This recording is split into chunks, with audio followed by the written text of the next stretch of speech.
VOA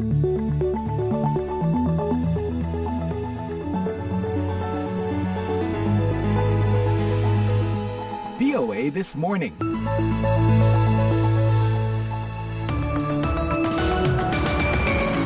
Inilah VOA This Morning Kamis 21 November 2024 bersama saya Nur Hadi Sucahyo, produser kami Jimmy Manan, dan operator Nick Ivanov mengudara langsung dari studio 17 VOA siaran Indonesia di Washington DC.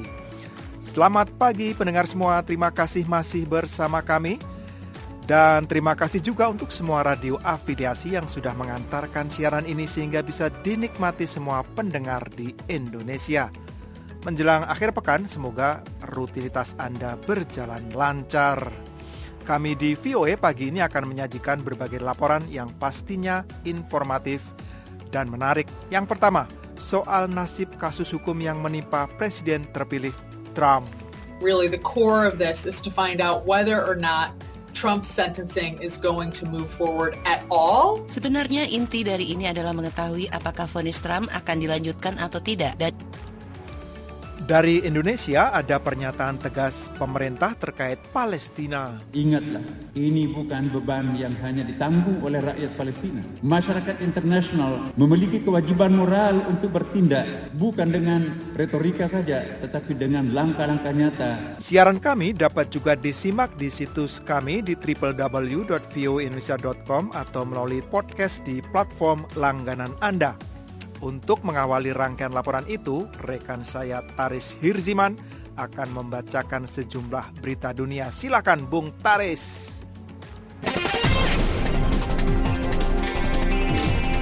Pendengar, kita mulai dari Amerika Serikat. Amerika Serikat pada hari Rabu memveto usulan Dewan Keamanan PBB untuk menyerukan gencatan senjata di Gaza yang menurut Washington akan memperkuat Hamas. Resolusi tersebut menyerukan gencatan senjata segera tanpa syarat dan permanen dalam perang antara Israel dan Hamas, serta pembebasan semua sandera segera dan tanpa syarat. Namun, teks tersebut memicu kemarahan Israel. Pejabat senior Amerika Serikat memperingatkan bahwa resolusi itu hanya akan menguatkan Hamas yang tidak akan punya alasan untuk bernegosiasi. Duta Besar Israel untuk PBB, Danny Danon, menyebut resolusi itu sebagai pengkhianatan. Bagi kami, gencatan senjata harus dikaitkan dengan pembebasan sandera, ujar Robert Wood, Wakil Duta Besar Amerika Serikat untuk PBB. Itu adalah prinsip kami sejak awal dan tetap seperti itu. Perang dimulai dengan serangan Hamas ke Israel pada 7 Oktober 2023, sebuah serangan lintas batas yang menewaskan 1.206 orang. Sebagian besar warga sipil menurut data resmi Israel yang dihimpun kantor berita AFP. Kementerian Kesehatan di wilayah Gaza yang dikuasai Hamas melaporkan, korban tewas akibat perang mencapai 43.985 orang, mayoritas warga sipil. PBB menganggap angka tersebut bisa dipertanggungjawabkan. Masih dari Amerika, pendengar, seorang pria asal Venezuela dinyatakan bersalah atas seluruh dakwaan terkait pembunuhan mahasiswi keperawatan di negara bagian Georgia, Amerika Serikat, yang bernama Laken Riley, dalam kasus yang memicu perdebatan nasional tentang imigrasi selama pemilu presiden tahun ini. Jose Ibarra divonis penjara seumur hidup tanpa kemungkinan pembebasan bersyarat atas pembunuhan dan kejahatan lainnya terkait kematian Riley pada Februari lalu. Vonis itu dijatuhkan pada Rabu oleh Hakim Pengadilan Tinggi Athens-Clarke County, H. Patrick Haggard, dan Ibarra yang berusia 26 tahun memilih untuk mengesampingkan haknya atas pengadilan juri, sehingga hakim sendiri yang mendengar dan memutuskan kasus ini. Haggard menyatakan Ibarra bersalah atas semua 10 dakwaan terhadapnya, 1 dakwaan pembunuhan berencana, 3 dakwaan pembunuhan berat, masing-masing 1 dakwaan penculikan dengan cedera tubuh, penyerangan berat dengan niat memperkosa, penganiayaan berat, menghalangi panggilan darurat, menghilangkan barang bukti, dan menjadi pengintip. Keluarga dan teman sekamar Riley menangis saat vonis dibacakan, sementara Ibarra tidak menunjukkan reaksi.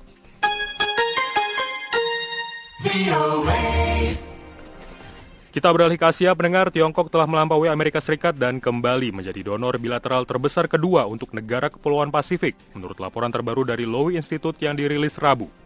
Australia tetap menjadi donor terbesar.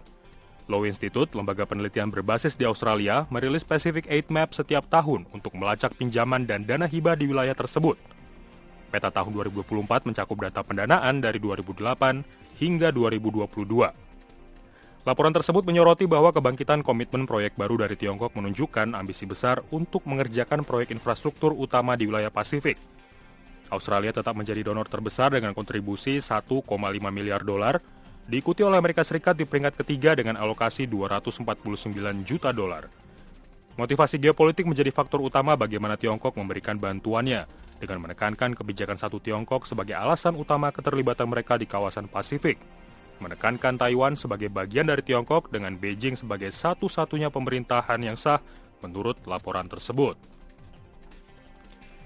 Dari Eropa, pendengar, Menteri Pertahanan Inggris John Healey pada Rabu mengatakan militer Inggris akan pensiunkan 2 bekas kapal utama Angkatan Laut Kerajaan dan belasan helikopter tua sebagai langkah penghematan. Keputusan ini diambil ketika pemerintah baru dari Partai Buruh itu menghadapi tekanan keuangan publik yang mereka sebut sebagai warisan buruk dari pemerintahan konservatif sebelumnya yang digulingkan pada Juli. Melalui pengumuman parlemen, Healey mengatakan kapal serang HMS Albion dan HMS Bulwark akan dihentikan operasinya bersama 1 kapal frigat tua dan 2 kapal tanker pendukung. Sebanyak 14 helikopter transportasi Chinook tertua akan dipensiunkan lebih awal, sementara masa pakai helikopter pendukung Puma tidak akan diperpanjang melewati Maret 2025. Langkah ini langsung mendapat kritik dari anggota parlemen oposisi yang menyoroti kebutuhan akan pertahanan militer barat yang kuat di tengah perang Rusia di Ukraina dan ketegangan global yang meningkat. Namun Healey mengatakan keputusan ini akan menghemat 500 juta pound sterling selama 5 tahun dan seluruh penghematan tersebut akan tetap digunakan untuk pertahanan. Jaksa Italia pada Rabu mengumumkan bahwa mereka membuka kasus terhadap 2 orang yang dituduh menjadi mata-mata untuk Rusia dengan tujuan terorisme dan penyelewengan. Melalui sebuah pernyataan, kantor Kejaksaan Milan menyatakan telah memulai proses pidana atas dugaan perusakan warga negara Italia oleh aktor asing terhadap 2 terdakwa yang tidak disebutkan namanya.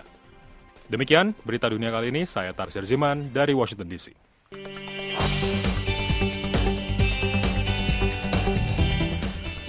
Mei lalu, mantan Presiden Donald Trump dinyatakan bersalah atas 34 tuduhan kejahatan memalsukan catatan bisnis untuk menyembunyikan informasi yang merusak menjelang pemilu 2016. Hukumannya ditunda hingga setelah pemilu ini. Kini, setelah Trump terpilih menjadi presiden, kelanjutan hukumannya masih belum jelas. Laporan wartawati VOA Tina Trin dari New York disampaikan Karlina Amkas. Akankah Presiden terpilih Donald Trump dijatuhi hukuman atas kejahatannya?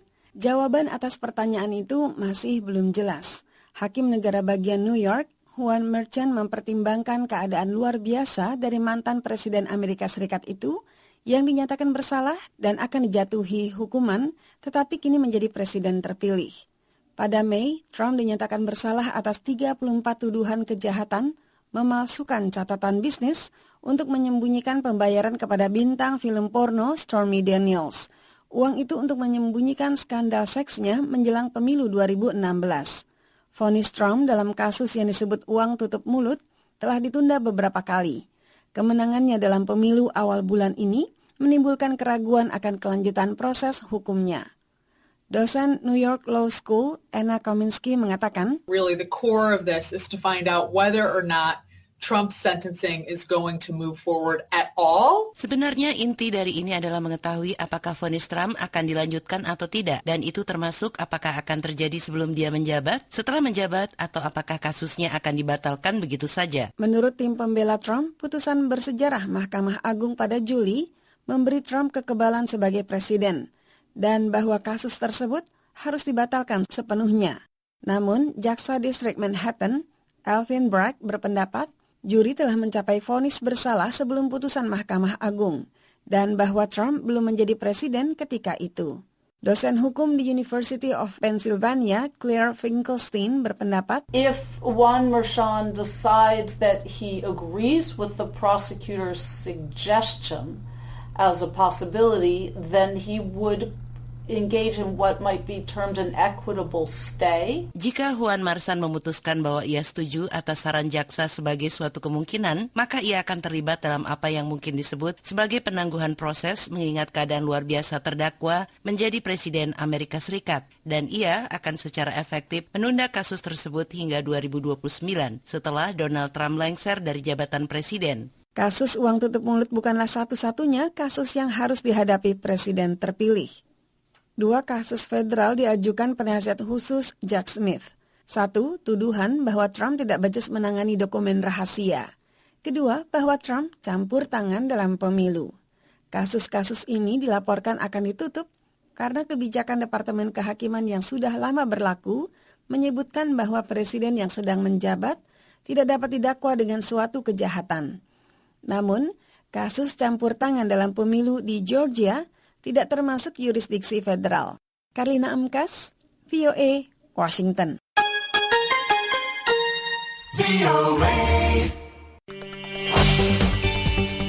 Kita ke Timur Tengah.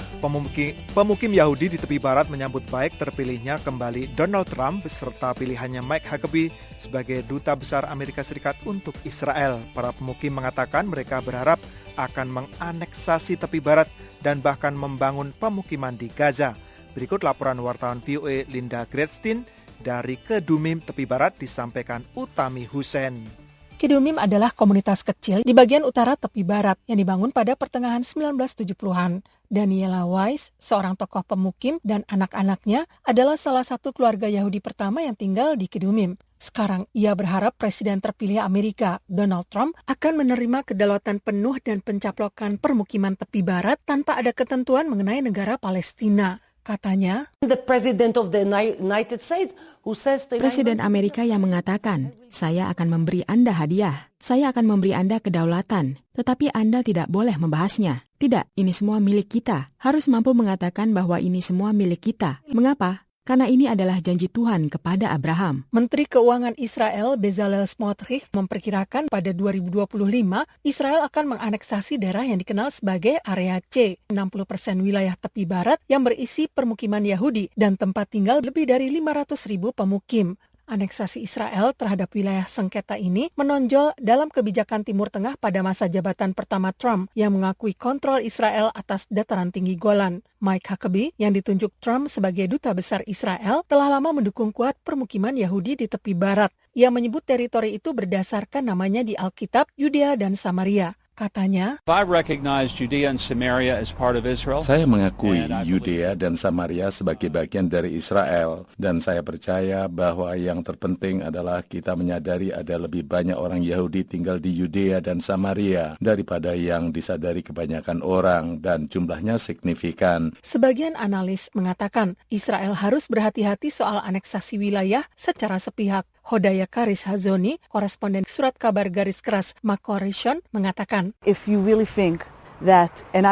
kalau Anda benar-benar mengira, dan saya pikir juga demikian, bahwa kedaulatan adalah salah satu hal yang dapat membuat Israel benar-benar aman dan terjamin masa depannya, Anda harus melakukannya secara bijak, dan Anda harus melakukannya bersama-sama dengan pemerintah Amerika. Para pemukim lain khawatir keputusan untuk menganeksasi sebagian tepi barat dapat menyebabkan kerusuhan lebih lanjut. Hanan Moses, profesor ilmu politik di Herzog College, mengatakan, saya pribadi mendukung aneksasi, tetapi saya tidak ingin ini membuat masyarakat terpecah belah lagi. Sudah ada gerakan permukiman yang kuat di sini, tetapi kelompok kiri menentangnya. Sebagian tokoh pemukim, termasuk Daniela Weiss, bahkan ingin melangkah lebih jauh daripada aneksasi tepi barat. Mereka mengatakan mereka telah bersiap membangun permukiman Yahudi di jalur Gaza yang dievakuasi pada tahun 2005.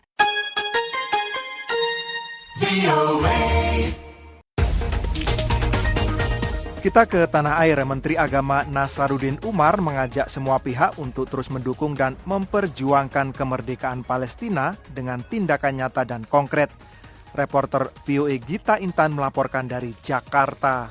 Pernyataan tersebut disampaikan Nasaruddin dalam sambutannya ketika membuka Basnas International Forum yang bertajuk Humanitarian Solidarity for Palestine and Islamic World yang diselenggarakan Basnas di Jakarta Selasa 19 November. Ia mengatakan bahwa luka-luka yang terjadi di Palestina bukan hanya karena perang yang meledak pada Oktober tahun lalu, tapi juga ketidakadilan, pengungsian, dan penderitaan selama puluhan tahun. Rakyat Palestina, menurut Menteri Agama tersebut, tidak mendapatkan hak-hak dasar yang layak diterima manusia normal selama beberapa generasi. Lebih jauh, Nasaruddin mengatakan rakyat Palestina memiliki ketangguhan yang luar biasa karena tetap bertahan dan terus menuntut keadilan dan perdamaian. Ia menegaskan bahwa saat ini bukan lagi saatnya untuk bersimpati secara pasif, namun kini saatnya untuk menyuarakan menyuarakan dukungan secara aktif untuk tindakan kolektif. Ingatlah, ini bukan beban yang hanya ditanggung oleh rakyat Palestina. Masyarakat internasional memiliki kewajiban moral untuk bertindak bukan dengan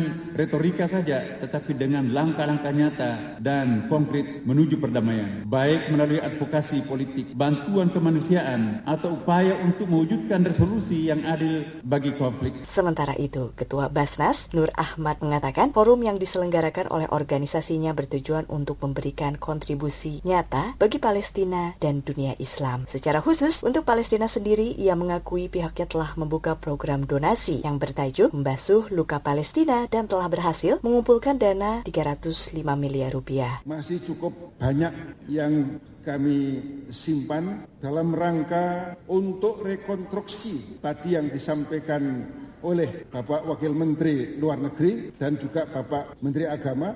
Kita akan membangun masjid, sekolahan, dan rumah sakit Indonesia di Palestina. Maka dari itu, uang yang ada 200 miliar lebih tersebut akan kita tambah terus dari saudara-saudara kita dari seluruh Indonesia. Dalam wawancara terpisah, pengamat Timur Tengah dari Universitas Indonesia, Agung Nurwijoyo, menghargai forum yang diselenggarakan oleh Basnas tersebut. Ia menyatakan dalam konteks kemanusiaan, semua pihak harus bertindak kolektif untuk membantu perjuangan rakyat Palestina. Temuan seperti kemarin, apalagi ada MOU ya, sebenarnya sebagai renew komitmen untuk kemudian semangat itu harus kemudian digelorakan, terlebih dalam pola yang kemudian selalu dibawa oleh Indonesia ini kan, saya lihatnya juga pendekatannya selalu kepada multi-stakeholder partnership.